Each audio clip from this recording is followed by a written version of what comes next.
The Whale is directed by Darren Aronofsky and it stars Brendan Fraser, Sadie Sink, Hong Chow, and Simpkins. Simpkins. Got it.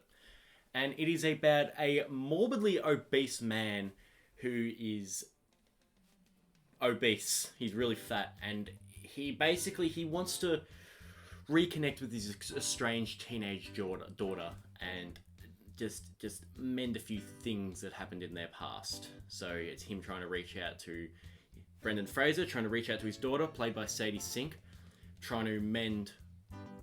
Yeah, just you'll see if you watch the movie. This is a movie that I was interested in but not excited about really at all, but I needed to see it just because I really like Darren Aronofsky. I think he's a great director. I love Requiem for a Dream. I love Mother. I love Black Swan. And with the kind of response that this movie was getting, I thought, I got to see this. So today, I went out and saw it, and here is my first thoughts before seeing it and then after seeing it. So enjoy this. So I'm about to go see Brendan Fraser's new movie, The Whale. Well, it's not really new now because I'm in Australia. It's been out for a few months worldwide, but anyway, I'm about to go see it. I don't really have that much expectations for it just because I've heard a lot of people love it, a lot of people hate it. So I'm just going with middling expectations, but I'm curious to see as to whether it's going to be any good or not.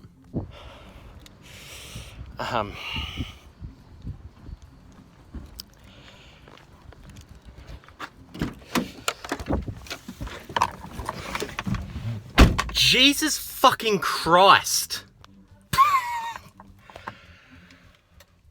So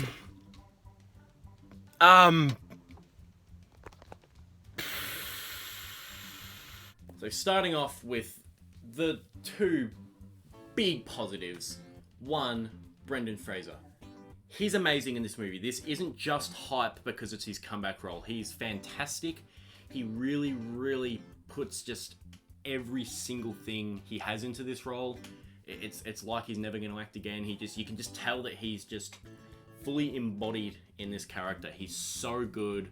He just has so many just mannerisms that makes him him, and you feel sorry for the character because of his situation, not because it's Brendan Fraser. Like I thought everyone was feeling sorry for him because it's Brendan Fraser and all the shit that he's dealt with and terrible things like that, which I'm not going to get into now. But I love the fact that you don't love this character, but you understand him. You understand why he's doing what he's doing, but you also hate him for it too. And I just think it's amazing that he just manages to balance everything out. The second big positive is Hong Chow. Hong Chow.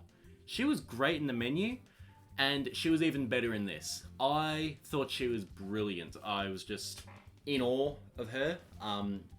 She was just so good. She had to find the balance between being a really caring person but a really angry and upset person at the same time, and she never felt like out of place with those when she was expressing those range of emotions. She just made it all work. You understand why she gets so pissed off sometimes, and but you'd also understand why she's so caring, and it all worked for me. Those two performances are reason enough to see the movie. And overall, this movie really carries an emotional weight. It's a gut punch of a movie, but I personally didn't ever really feel that much like, emotional manipulation like I often do. Definitely there are some quotes in this. It's a very wordy movie, but English and just novels and texts and poems and stuff in general are a big theme for this movie.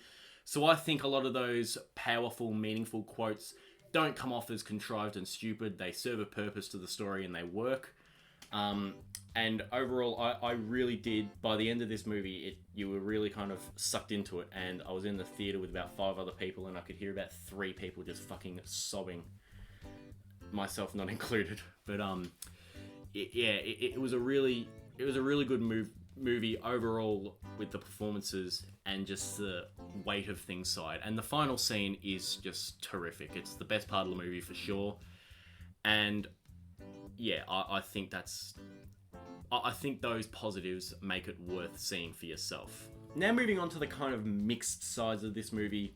Despite the performances and just the weight of the story at hand, I, honest to God, cannot decide whether this is a good movie or not.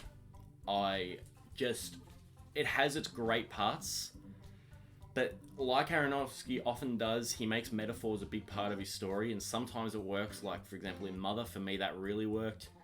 But for this one, I just felt like it was distracting. The whole stuff about religions and the whales in the title and Moby Dick and whatnot, and it was a little bit too much of it. It kind of just distracted from it was a distraction from the main story. I think it would have been a lot sharper and tighter and more concise if those metaphors were either cut down by a lot or just removed entirely, because honest to God, the heart of this story doesn't rely in religion or fucking whales, okay? I also think the character played by Ty Simpkins should have been cut entirely. He really served no purpose to the story that much.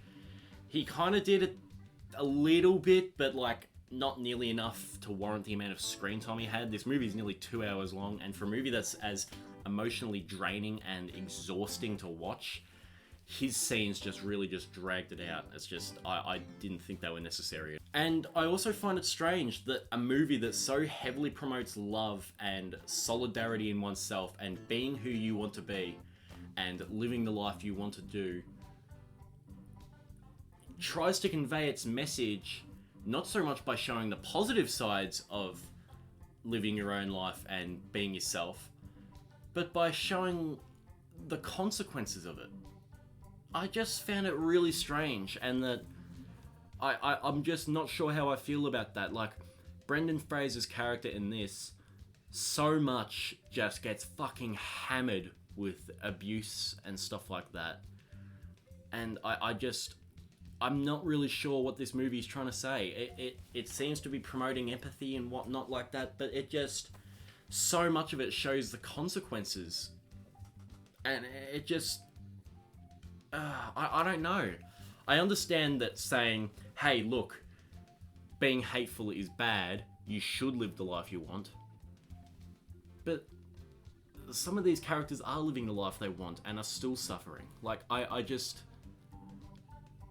confused. I'm perplexed on this. It's just not gelling for me. It's just bizarre. And I feel like with all the quotes and stuff like that, and especially the last 10 minutes or so, I left it feeling more depressed and put down rather than inspired. And I think you're supposed to feel a little bit of both, but I didn't feel inspired to live my own life at all, because I was like, well, if this is how I'm going to end up, then fuck it. What's the point? I'm just not entirely sure what this movie is trying to say, and I'm not sure it's entirely sure what it's trying to say. And the last negative I want to mention is Sadie Sink's character. What the fuck is going on there? I'm not saying she's bad at acting. She was actually really good as the character. But Jesus Christ, she was like so over the top. Like, there's like something that happens kind of like 2/3 of the way through, and I'm just like, what? Really? That's what she's doing? What? What the fuck? Yeah, I'm not sure about that at all. At all. Anyway, so to cap it off, The Whale is a decent movie. It has great performances from Brendan Fraser and Hong Chow. Sadie Sink gives a great performance, even though I'm not sure on what the fuck is going on with her character. And the main story, like, just of Brendan Fraser's character was very, very hard-hitting, but I'm still just not sure about the messages and the themes and the metaphors and whatnot. It just, not everything gels. I'm gonna give The Whale 3 stars. Thanks so much for watching. I hope you enjoyed this movie. I know some of it worked for a lot of people, didn't work so much for me in every aspect, but more often than not, I think it worked for me. So I'll see you all later. Bye.